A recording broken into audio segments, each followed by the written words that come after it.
عبده ورسوله يا أيها الذين آمنوا اتقوا الله حق تقاته ولا تموتن إلا وأنتم مسلمون يا أيها الناس اتقوا ربكم الذي خلقكم من نفس واحدة وخلق منها زوجها وبث منهما رجالا كثيرا ونساء واتقوا الله الذي تساءلون به والأرحام إن الله كان عليكم رقيبا يا أيها الذين آمنوا اتقوا الله وقولوا قولا سديدا يصلح لكم أعمالكم ويغفر لكم ذنوبكم ومن يطع الله ورسوله فقد فاز فوزا عظيما أما بعد فإن أصدق الحديث كتاب الله وخير الهدي هدي محمد صلى الله عليه وسلم وشر الأمور محدثاتها وكل محدثة في الدين بدعة وكل بدعة ضلالة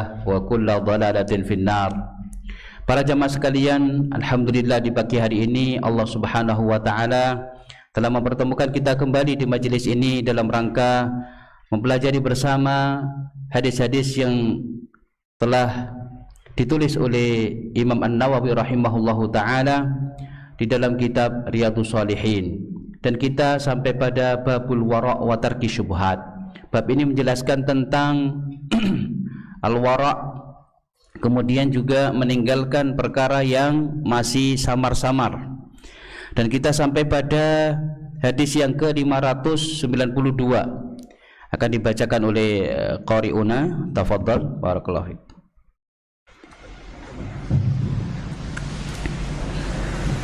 Assalamualaikum warahmatullahi wabarakatuh.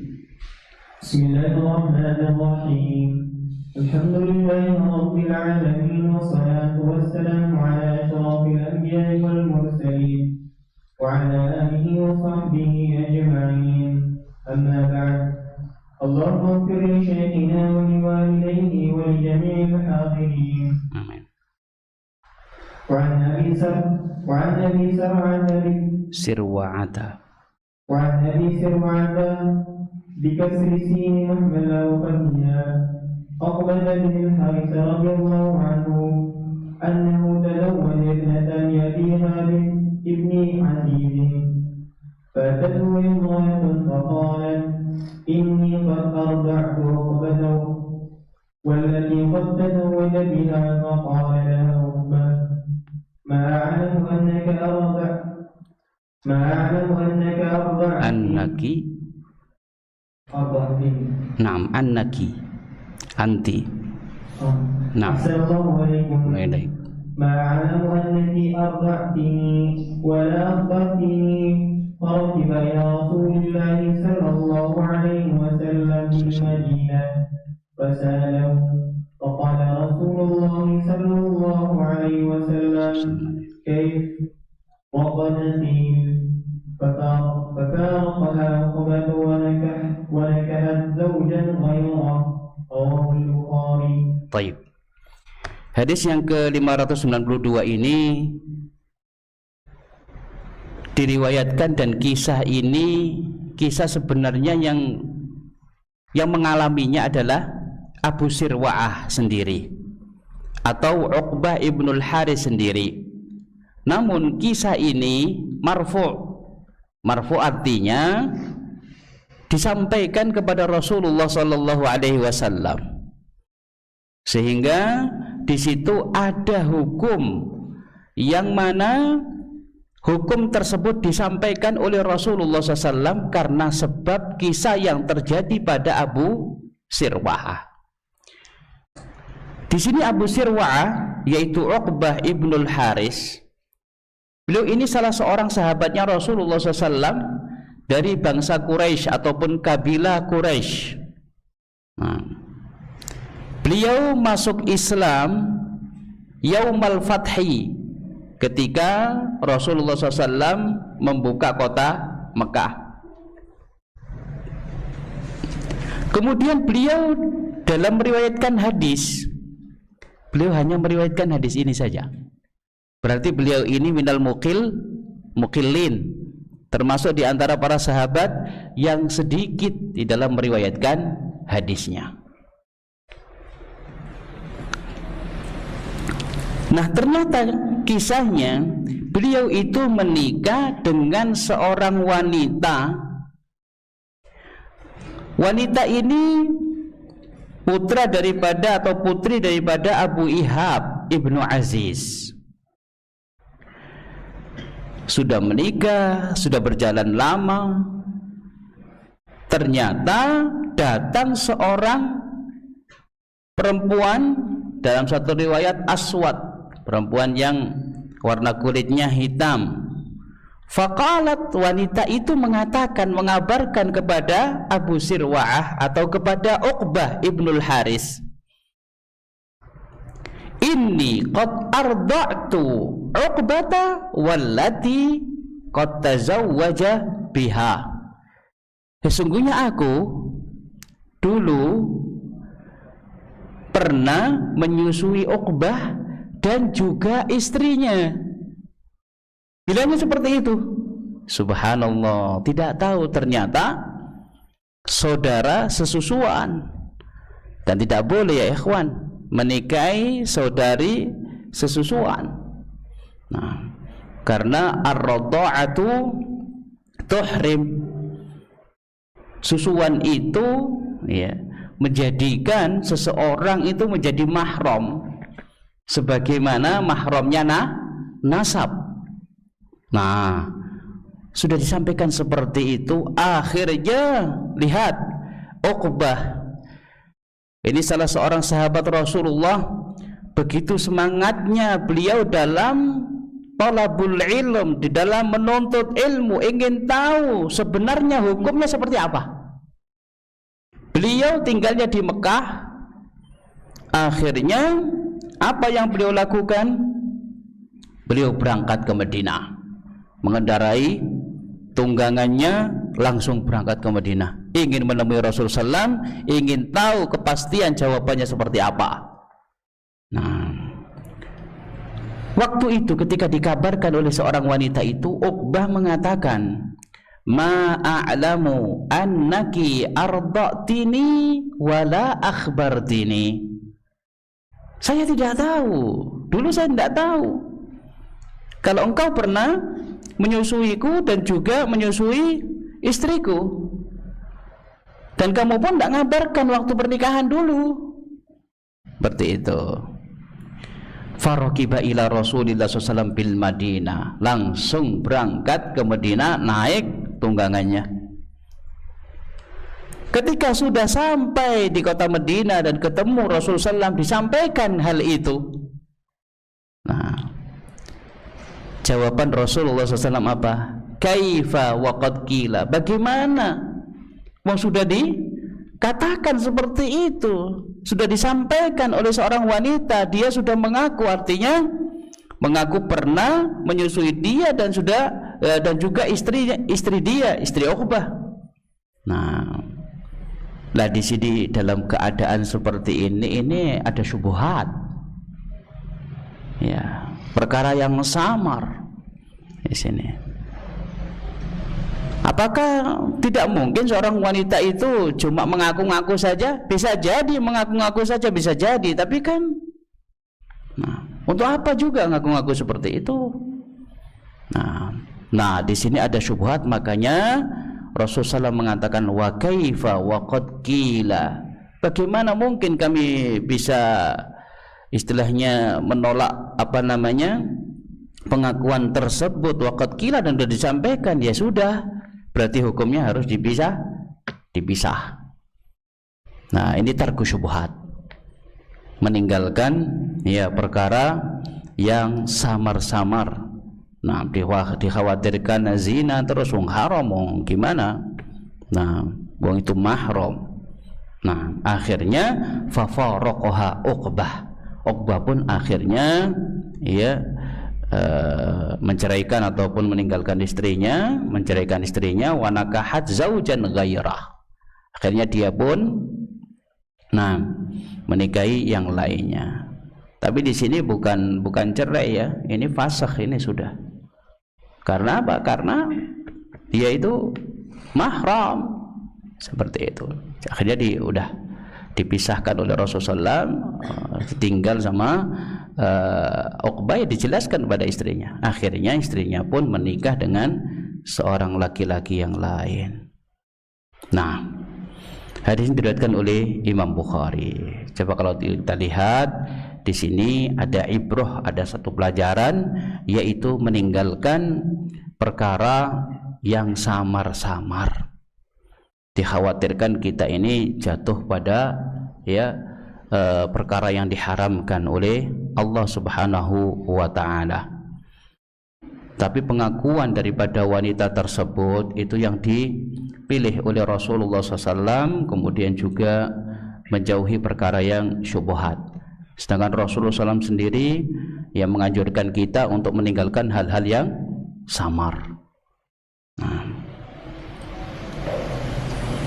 Kemudian ada pelajaran lagi sebagaimana disebutkan oleh Syekh Salim Al-Hilali dalam Bahjatun Nadhirin di sini. Syahadatul murdi ala man arda'athu kafiyatun. Persaksian seorang wanita, satu wanita saja, yang mana wanita ini adalah orang yang menyusui, kemudian persaksiannya terhadap susuan itu diterima, tidak perlu membutuhkan saksi-saksi yang lain. Ini dalam hal susuan. Tentunya di sini kalau tentang masalah khilaf tidak, ya mesti ada khilaf dalam hal ini. Namun kalau dilihat dari sisi hadis itu tadi menunjukkan bahwasanya syahadatu al-murdi, satu orang wanita itu diterima. Kemudian juga terdapat di situ hirsus sahabah, semangatnya sahabat Rasulullah SAW di dalam thalabul ilm, terlebih lagi mempelajari hukum syariat, ilmu agama terkait dengan ilmu hal, ilmu yang digunakan di dalam kehidupan sehari-hari. Nah ini wajib bagi kita. Kalau kita ingin umroh, ya wajib sebelum berangkat umroh harus belajar manasik umroh. Sebelum kita melakukan sholat harus paham bagaimana ilmu tentang sholat. Sebelum kita wudhu harus paham ilmu tentang wudhu. Nah itu disebut dengan ilmu al-hal, ilmu yang akan kita praktekkan di jangka waktu dekat. Nah mau haji harus paham, belajar dulu manasik haji. Nah oleh karena itu penting sekali kalau kita lihat itu terkait haji juga demikian. Jangan hanya istitoah itu istitoah maliyah saja. Nah, kemampuan itu jangan kemampuan harta saja, tapi juga dari sisi fikihnya juga, ilmu tentang haji itu sendiri yang akan dilakukan. Sedih kalau kita melihat di lapangan ketika waktu haji, bagaimana mereka sudah itu kayak seperti halnya hal biasa seperti itu. Artinya kayak orang ingin mau ke pasar, ingin mau ke mall dan sebagainya, padahal di situ ada syarat-syaratnya. Misalnya melempar jumroh, waktunya jam berapa. Misalnya kalau melempar jumroh tanggal 11, tanggal 12, kalau tanggal 10 itu baru pagi. Kalau tanggal 11, 12, 13 setelah tergelincirnya matahari. Namun ternyata sebagian daripada kaum muslimin melempar jumroh tanggal 11 sudah pagi juga. Ala kulli hal, di sini penting untuk mengetahui ilmu yang akan ilmu terkait dengan ibadah yang akan kita lakukan. Kemudian beliau menyebutkan man khafiya alaihi hukm aw ishtabaha alaihi amrun fa alaihi su'alu ahli ilmi. Kalau seseorang itu tidak paham terkait dengan hukum suatu permasalahan, maka hendaknya dia bertanya kepada ahli ilmu, orang yang memiliki ilmu terkait dengan hal itu. Nah ini penting, jangan sampai ijtihad sendiri. Memang sudah sampai pada derajat mujtahid, kalau tidak tahu ya bertanya. Nah Kemudian beliau menyebutkan istihbabur rihlati fi talabil ilm. Disinilah ya di antara dalil yang menunjukkan bahwasannya talabul ilm asy-syar'i bukan istihbab ini. Kalau ini wajib, talabul ilmi fardhah. Karena ini berhubungan dengan kewajiban. Kalau berhubungan dengan ilmu-ilmu yang mana itu nafilah, maka menuntutnya nafilah. Tapi kalau berhubungan dengan kewajiban-kewajiban, ilmu tauhid, kemudian juga hal-hal yang wajib, maka itu menuntut ilmunya itu wajib juga. Beliau juga mengatakan, man arafal hukma syar'i wajaba alaihi iltizamuhu. Barang siapa yang sudah tahu hukumnya itu tidak boleh, hukumnya itu haram, maka wajib bagi dia untuk iltizam, untuk mengikuti, untuk mempraktekkan itu, untuk istiqomah di dalam memegangi hukum tersebut. Nah, jangan sampai ya sudah tahu hukumnya malah dilanggar. Nah, sudah tahu kalau itu tidak boleh malah dilanggar. Sudah tahu kalau itu kewajiban tidak dilaksanakan. Nah, ini tentunya ya ikhwan, beda antara ilmunya orang munafik dengan orang yang beriman. Ilmunya orang munafik itu hanya untuk wawasan saja. Oh iya, pinter kalau ditanyain tentang hukum, pinter. Oh ini nggak boleh. Ini boleh, tapi ternyata yang nggak boleh dia lakukan. Yang diperintahkan oleh Allah tidak dilaksanakan. Itu ilmunya orang munafik, itu untuk wawasan saja. Pinter di dalam berbicara, berargumentasi, pinter. Tapi ternyata di dalam pengamalan tidak ada sama sekali. Berbeda dengan orang yang beriman. Orang yang beriman dia belajar, mempelajari ilmu agama itu memang betul-betul untuk menghilangkan kebodohan dalam dirinya, kemudian juga untuk diamalkan dalam kehidupan sehari-hari. Bukan untuk wawasan, tapi betul di situ bisa menambahi keimanan yang ada di dalam hatinya, sehingga semakin hari semakin baik dia, semakin hari hubungannya dengan Allah Subhanahu wa taala semakin dekat, karena ilmu tersebut membuahkan amalan. Ilmu tersebut membuahkan amal soleh, sehingga semakin hari semakin kuat imannya, semakin kokoh. Ya, di sini bedanya ya ilmunya orang munafik dan juga ilmunya orang yang beriman. Nah, setelah itu beliau menyebutkan wa yambaghi 'alal 'abdil muslim an yatruka syubah wa yahtata lidinihi wa irdi. Hendaknya seorang muslim itu berhati-hati di dalam kehidupannya itu, meninggalkan hal-hal yang syubhat, hal-hal yang masih samar hukumnya. Nah, itu lebih baik bagi agama dia, bagi diri dia. Dia punya ukuran kok, batinnya itu sudah bisa. Oh iya, ini kok nggak enak saya melakukan hal ini. Nah, maka tinggalkan itu. Kenapa? Oh ya, ini ada masih syubhat. Nah, pekerjaan ini masih ada yang halal sekian, ada yang tercampur dengan hal-hal yang tidak halal sekian, udah tahu. Nah, maka yang seperti itu lebih baik cari yang memang halal ya 100% lah, seperti itu. Baik. Ini hadis pertama pada pertemuan kali ini. Kemudian hadis yang kedua, tafadhol akhi. Assalamualaikum warahmatullahi wabarakatuh.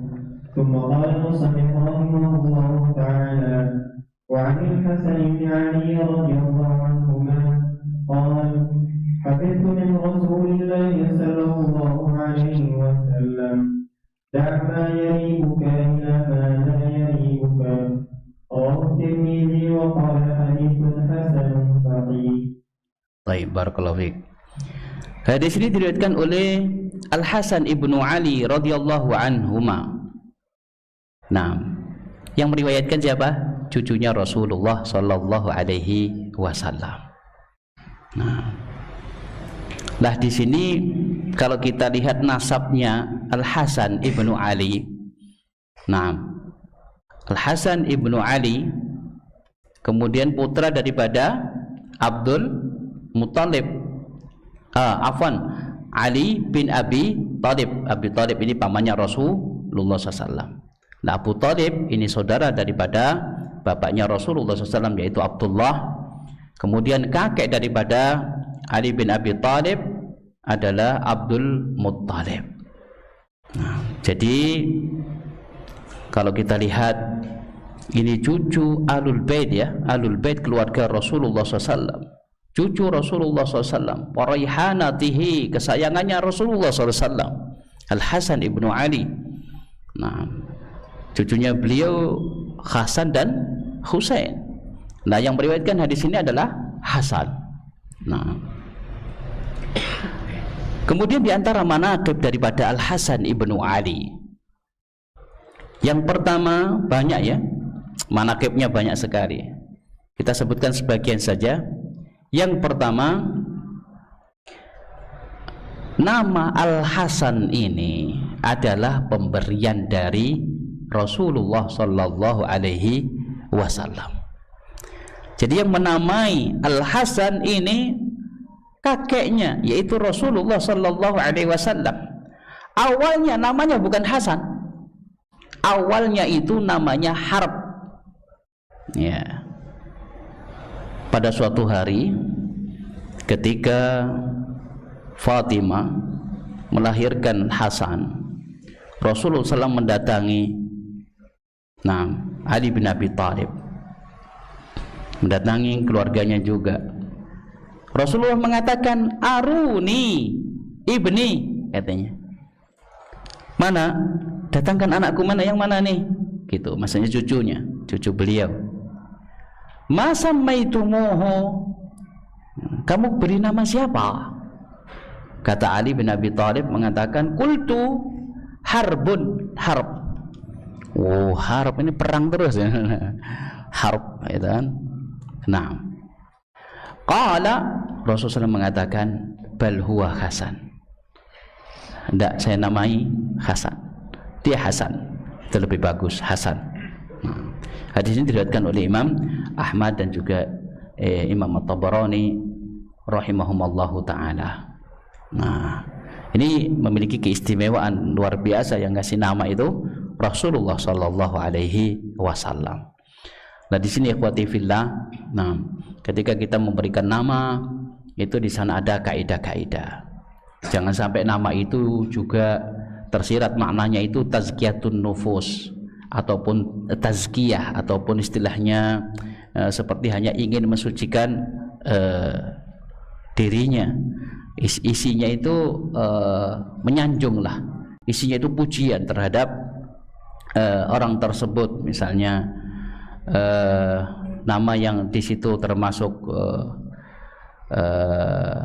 tazkiyah, misalnya apa ya, mungkin ada yang bisa nyontohkan? Iya, dalam hadis disebutkan sudah barrah. Ya, barrah itu adalah wanita yang senantiasa berbuat baik. Nah, itu pun diganti sama Rasulullah SAW menjadi apa? Jamilah, menjadi Jamilah. Nah, kalau Jamilah, Hasan itu kan kebaikan secara zahir aja, bukan masalah batin. Al-barrah, nah, barrah ini orang yang senantiasa berbuat baik dan sebagainya. Nah, kemudian juga jangan sampai memberi nama itu nama yang buruk, ya, ataupun nama-nama ya orang-orang yang ahlul fujur, ya. Misalnya ahlul fujur yang terkenal, ya. Kemudian sudah terkenal, selebritis ataupun apa yang tidak baik, ya, misalkan. Kemudian karena keterkenalannya itu akhirnya anaknya dikasih nama seperti itu. Nah, ini jangan sampai. Ini juga termasuk minal asma al makruhah, nama-nama yang dimakruhkan. Nah, kalau namanya kok bagus, Ustaz, jadi saya melihat itu namanya itu baik, itu ada abadil, istilahnya ada abad, misalnya Abdurrahman, tapi dia memang terkenal itu, tapi saya tidak gara-gara keterkenalan dia kita kasih nama itu, tidak, tapi namanya itu loh baik karena Abdurrahman. Oh, kalau seperti itu tidak masalah karena namanya. Nah, baik. Kemudian yang kedua di antara manaqib beliau sebagai cucu Rasulullah yang paling disayangi dan dicintai oleh Rasulullah sallallahu alaihi wasallam. Pernah Usama bin Zaid radhiyallahu taala anhu, beliau mengatakan, kana nabiyyu sallallahu alaihi wasallam ya'khuzuni wal Hasan. Usama bin Zaid ini dulu juga dijadikan anak angkat oleh Rasulullah SAW. Masih kecil-kecil dulu tuh. Usama digendong sama Rasulullah bersama menggendong siapa? Hasan. Kemudian Rasulullah mengatakan, Allahumma, ya Allah, inni uhibbuhuma, aku mencintai keduanya, Usama bin Zaid dengan Hasan. Fa'ahibbahuma, maka cintailah keduanya itu ya Allah. Hadis ini diriwayatkan oleh Imam Bukhari. Nah, ini min manaqibi Al-Hasan, termasuk di antara keistimewaan Hasan. Hasan ini cucu yang dicintai oleh Rasulullah SAW, kemudian juga didoakan oleh Rasulullah agar supaya Allah Subhanahu wa taala mencintainya. Kemudian yang ketiga, Hasan ini sebagai cucu Rasulullah SAW yang mirip wajahnya dengan kakeknya. Wajahnya itu mirip dengan Rasulullah Sallallahu Alaihi Wasallam. Imam Abdul Razzaq di dalam Musannafnya, kemudian Imam Tirmidzi di dalam Jami'-nya, At-Tabarani juga demikian, meriwayatkan dari jalurnya Al-Imam Az-Zuhri rahimahullahu ta'ala. Qala Anas, kata Imam Zuhri, Anas mengatakan, kana ashbahuhum bin Nabi alaihi salatu wassalam, kana ashbahahum bin Nabi sallallahu Al-Hasanu bin Ali. Yang paling mirip wajahnya dengan Rasulullah sallallahu, ya, di antara cucu-cucu Rasulullah, adalah Al-Hasan ibnu Ali. Nah, ini juga keistimewaan tersendiri radhiyallahu taala anhu. Di antara manaqib keistimewaan beliau juga bahwasannya beliau itu adalah seorang pendamai antara dua kelompok besar kaum muslimin yang sedang berselisih waktu itu. Dua kelompok besar kaum muslimin yang sedang berselisih dan sedang berseteru. Wah, ini bahaya ini. Nah, dan dikhawatirkan ada perang saudara, dan sudah terjadi waktu itu.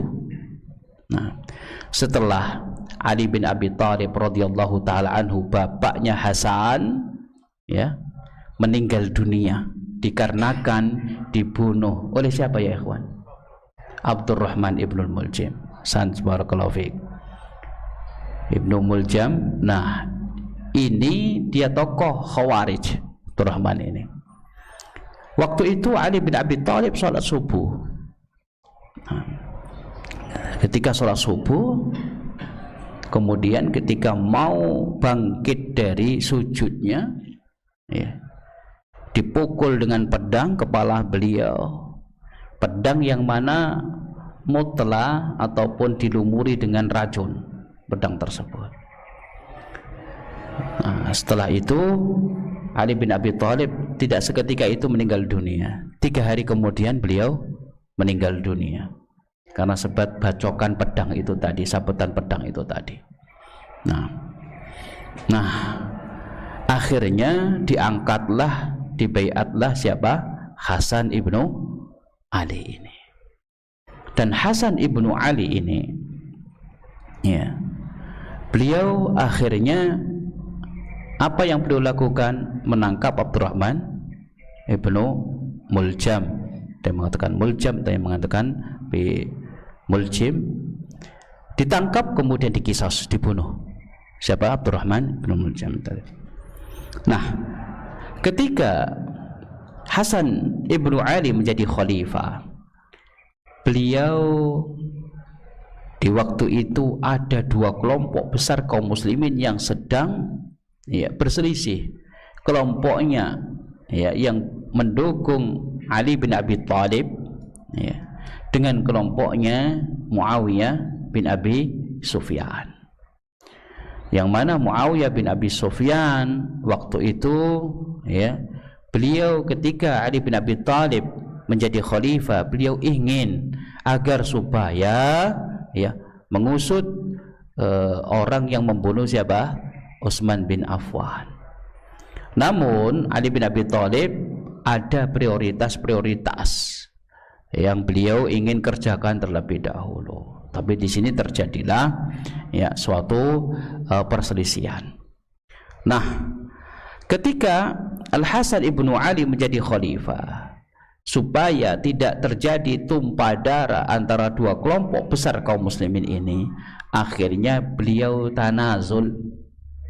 Beliau tanazul dari kekhilafahan. Coba, subhanallah, luar biasa ini. Cucunya Rasulullah SAW, nah, bukan untuk mempertahankan eksistensi kekhilafahan, jabatan yang beliau pegang, tidak. Tapi kalau memang ini tujuannya adalah ada maslahat besar, beliau tanggalkan itu, kekhilafahan itu, kemudian diserahkan kepada siapa?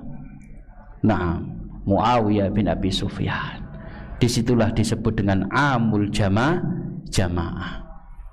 Nah, tahun di mana kaum muslimin bersatu padu, kuat. Nah, ini pun sesuai dengan apa yang dikabarkan oleh Rasulullah SAW sebelumnya. Ini juga menunjukkan bahwasanya hadis Nabi SAW itu adalah wahyu. Hadis ini diriwayatkan oleh Abu Bakrah. Ra'aitu Rasulullah SAW, aku melihat Rasulullah SAW alal mimbar. Beliau di atas mimbar. Wal Hasanu ila jambih, sedangkan Hasan waktu itu berada di sisi Rasulullah sallallahu alaihi wasallam. Wa huwa yaqul, Rasulullah mengatakan, inna bni hada sayyidun. Sesungguhnya anakku ini, ya cucunya itu adalah sayyidun, seorang pemimpin nanti begitu. Wala'allallaha an yusliha bihi baina fi'ataini minal muslimin. Semoga Allah Subhanahu wa taala nanti menjadikan dia itu sebagai pemersatu dari dua kelompok kaum muslimin yang sedang berselisih. Coba, ini wahyu dari Allah Subhanahu wa taala memberikan kabar kepada Rasulullah SAW bahwasanya yang akan datang nanti akan terjadi perselisihan. Namun ikhwati fillah, terkait dengan perselisihan yang terjadi di kalangan para sahabat, sampai terjadi Siffin, sampai terjadi perang Jamal, perang Siffin di kalangan kaum muslimin, itu sebenarnya terjadi kesalahpahaman dan tidak lain ada pihak ketiga yang ingin mengadu domba. Oleh karena itu kaum muslimin hendaknya kita waspada selagi mereka itu adalah kaum muslimin, saudara-saudara kita. Nah, oleh karena itu jangan sampai politik adu domba itu kita terpengaruh dengan hal itu. Nah, di sini ikhwati fillah, ini sangat penting sekali. Kemudian mereka para sahabat itu, mereka yajtahidun, semuanya menginginkan kebaikan. Menginginkan kebaikan. Kalau antum pelajari apa yang terjadi waktu perang Jamal, perang Siffin, itu antum akan melihat bagaimana, ya Allah, kayak seperti ini. Ya maklumlah kalau memang kayak gini kejadiannya. Dan yang akhta'a fil ijtihadihi falahu ajrun, bagi dia satu pahala, dan bagi yang musib dua pahala. Antara Ali bin Abi Thalib dengan Muawiyah, Di sini para ulama melihat bahwasanya Ali bin Abi Thalib ini dalam jalur yang musib di situ. Tapi kita tidak boleh mencela siapa? Muawiyah. Ahlussunnah wal Jamaah, seluruh para sahabat itu, nah, kita hormati semuanya. Nah, adapun kesalahan yang terjadi itu atas dasar ijtihad. Nah, dan itu di antara mereka. Jangan sampai kita itu mencaci sebagian daripada sahabat Nabi, mengunggulkan sahabat yang lainnya. Jangan sampai. Ahlussunnah itu wasat, tetap menghormati para sahabat Nabi SAW. Nah, di sana ada kitab bagus terkait hal itu. Kalau antum ingin baca, kitabnya Ibnul Arabi, namanya Al-Awasim Minal Qawasim. Kitabnya 1 jilid segini. Bagus itu ya kawan. Anak baca itu terenyuh itu saya. Sampai nangis saya. Isinya bagus. Betul, insaf. Menjadikan orang yang baca itu memahami kejadian waktu itu. Nah, ini hadis tentang keutamaan siapa? Al-Hasan tadi yang mendamaikan 2 kelompok besar kaum muslimin itu diriwayatkan oleh Imam Bukhari. Nah, kemudian di antara keistimewaan beliau juga, beliau sebagai pimpinan para pemuda surga. Nah, beliau dan juga Husain, ya. Abu Sa'id Al-Khudri, mohon maaf tadi saya sebutkan ya, tadi itu tentang keutamaannya Hasan, yang mana sebagai pendamai 2 kelompok besar diriwayatkan oleh Imam Bukhari. Kemudian saya mengatakan an Abi Bakrah. Mungkin ada yang mengatakan Abu Bakrah itu adalah tuhu majruhah, adalah tuhu majruhah. Mungkin ada yang mengatakan seperti itu. Ada yang menolak periwayatannya Abu Bakrah. Kenapa? Karena meriwayatkan hadis la yuflihal qaumu wallau amrahum imra'atan.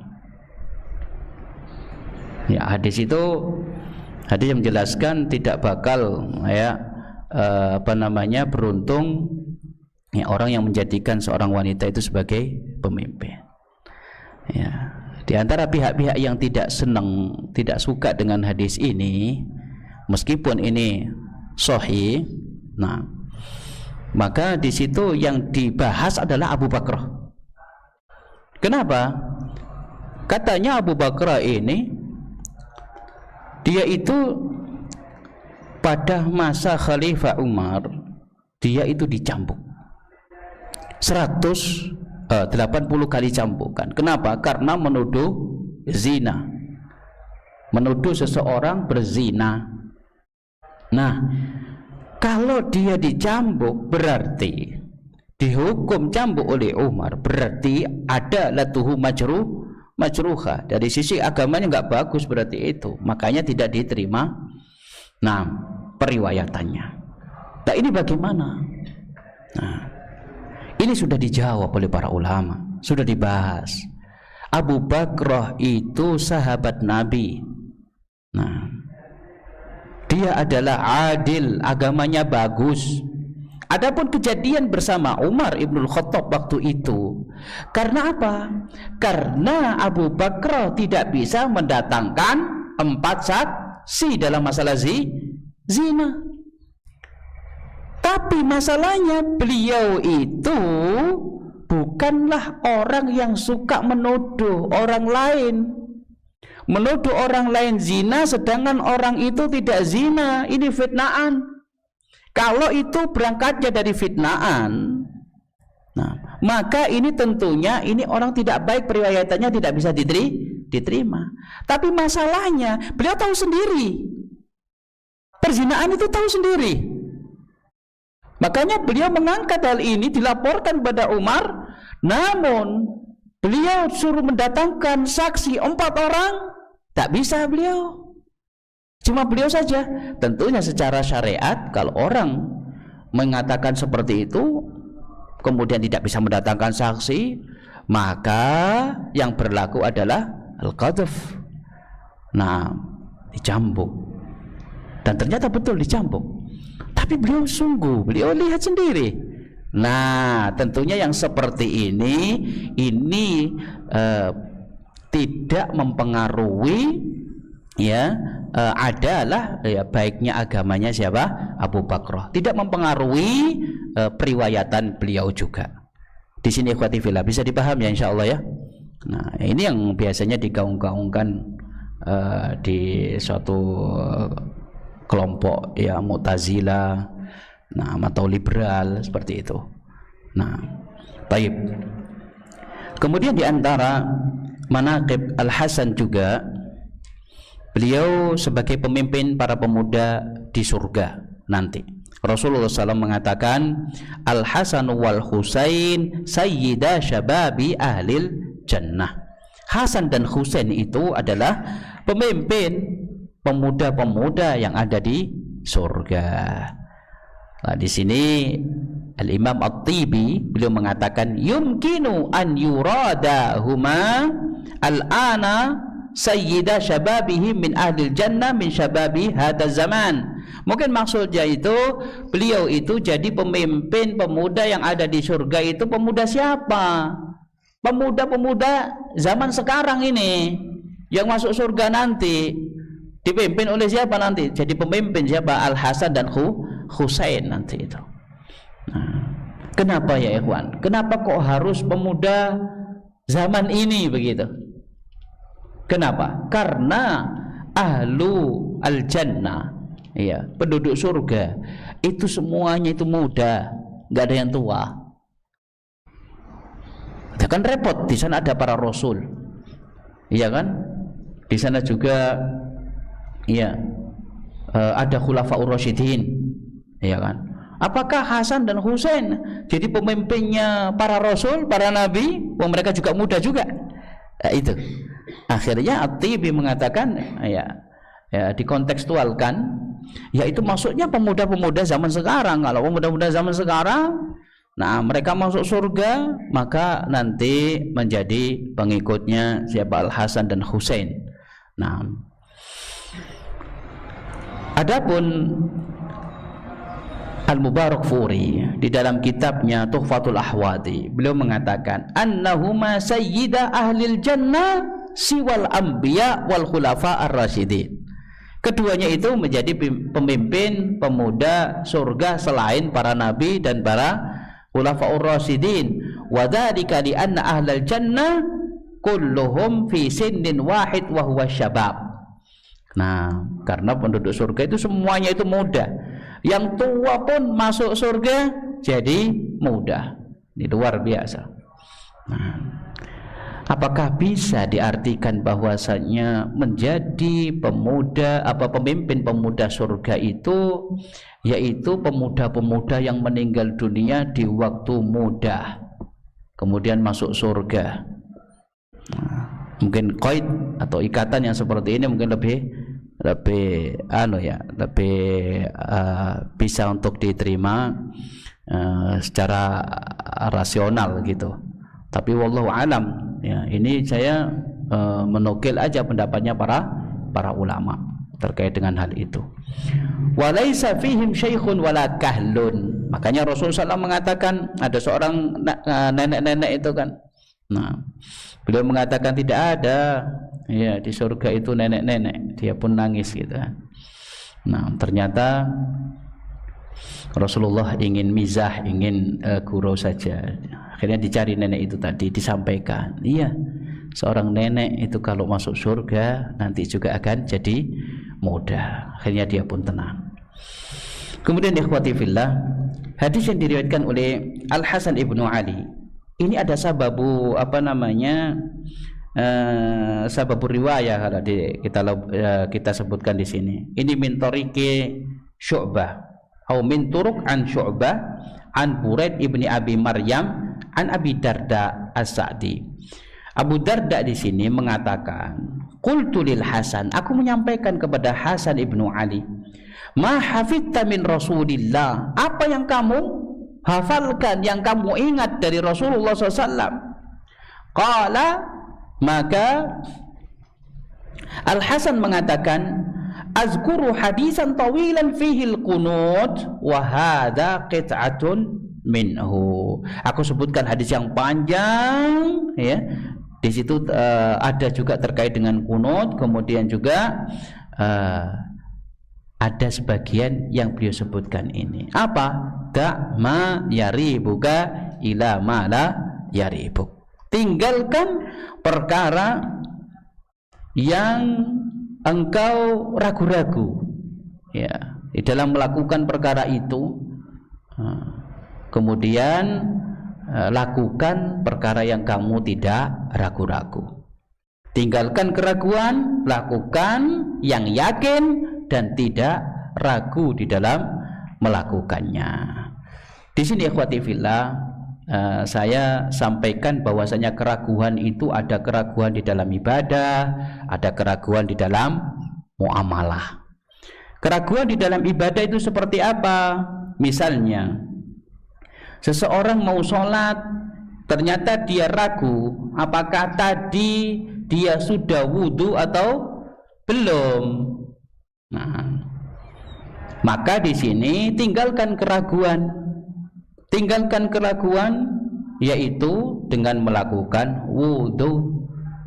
Karena pada asalnya dia belum berwudhu. Nah, beda kalau dia itu yakinnya adalah awalnya tadi itu sudah berwudhu dan ingat sudah berwudhu, sudah kentut atau belum ya? Nah, sudah. Tinggalkan keraguan yaitu kamu di atas suci memang, artinya belum batal. Wong yang diragukan itu apa? Nah, kentutnya dia tidak merasa, maka tinggalkan keraguan itu, ya tetap kamu di atas masih punya wudhu lah, seperti itu. Nah, kemudian juga seperti waktu sholat dia ragu apakah kentut ataukah tidak, terasanya sembriwing gitu ya, kayak seakan-akan kok kentut gitu kan di duburnya misalnya. Nah, maka tetap lanjutkan sholat itu, tinggalkan keraguan ya sampai kamu mencium bau ataupun mendengarkan suara tut lah, itu baru kemudian oh iya sudah mutaakkid sudah, atau bau lah itu. Nah, di sini ya tinggalkan keraguan di dalam masalah ibadah. Misalnya sekarang ketika seseorang mengeluarkan misalnya baik itu zakat ataupun apa, kalau memang awalnya itu belum dan lupa sudah mengeluarkan zakat atau belum, maka kembali kepada awal. Nah, yaitu dikeluarkan zakatnya itu, tinggalkan keraguan tersebut. Nah, kemudian ikhwati fillah, terkait dengan muamalah, keraguan dalam muamalah, misalnya suatu pekerjaan itu tercampur di situ antara yang halal dengan yang haram, ya, maka di sini hendaknya ini ada syubhat berarti. Nah, kalau mengikuti hadis ini, da' ma yaribuka ila ma la yaribuk, tinggalkan pekerjaan itu dan cari yang halal. Nah, faman ittaqa syubhat faqad istabra'a lidinihi wa irdi wa man waqa'a fi syubhat waqa'a fil haram. Nah, kemudian juga mencuci baju, misalnya mencuci baju yang terkena najis, dicuci tapi dalam hatinya sudah dicuci, nah masih ragu apa najisnya sudah hilang ataukah belum, maka cuci lagi ya, meninggalkan perkara yang ragu, cuci lagi, dibilas lagi, nah sampai hatinya yakin. Tapi mohon maaf, ini bukan atas dasar ukurannya orang yang was-was ya, ini ukurannya orang yang normal. Sampai yakin, sudah yakin, udah dijemur. Kalau orang was-was tidak ada ukurannya, sudah bersih menurut orang yang normal, menurut orang yang was-was masih belum, bilas lagi sampai ya wudu saja begitu. Kalau orang was-was, Allah nggak jadi lagi, sampai lama sekali memulai membarengkan niat itu dengan fi'il itu itu ragu-ragu, was-was, belum apa namanya, belum bareng sampai padahal ini keran ini nyala terus, ini air sampai tertumpah banyak itu belum selesai wudunya, lama sekali. Nah ini kalau was-was itu nggak ada ukurannya. Jadi ukurannya ini orang normal. Ketika kita nyuci baju, kok saya masih ragu ya, ini najisnya hilang atau belum, ya sudah dibilas lagi. Orang normal dibilas lagi, ya sudah yakin sudah, ini dak ma yaribuka ila malah yaribu. Kemudian juga ketika punya hutang kepada temannya, kepada tetangganya, kepada orang yang dikenalinya, nah kemudian lupa apa sudah dibayar hutangnya itu atau belum, ditanya orangnya yang minjemin itu, aku wis bayar hutang atau belum, ternyata dianya juga lupa, aku selalu ya gitu. Lupa saya gitu. Maka di sini kembali kepada asal dak mayribuka, bayar lagi sudah, supaya tidak ragu-ragu. Nah, kecuali kalau diikhlaskan, wis gak apa-apa wis, enggak masalah sudah.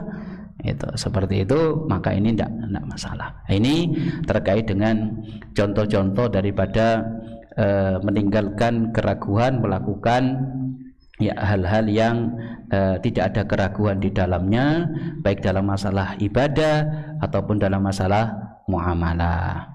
Ini saja yang bisa saya sampaikan pada pertemuan pagi hari ini. Semoga Allah Subhanahu wa taala memberikan kepada kita semuanya ilmu yang bermanfaat. Mohon maaf atas segala kekurangan.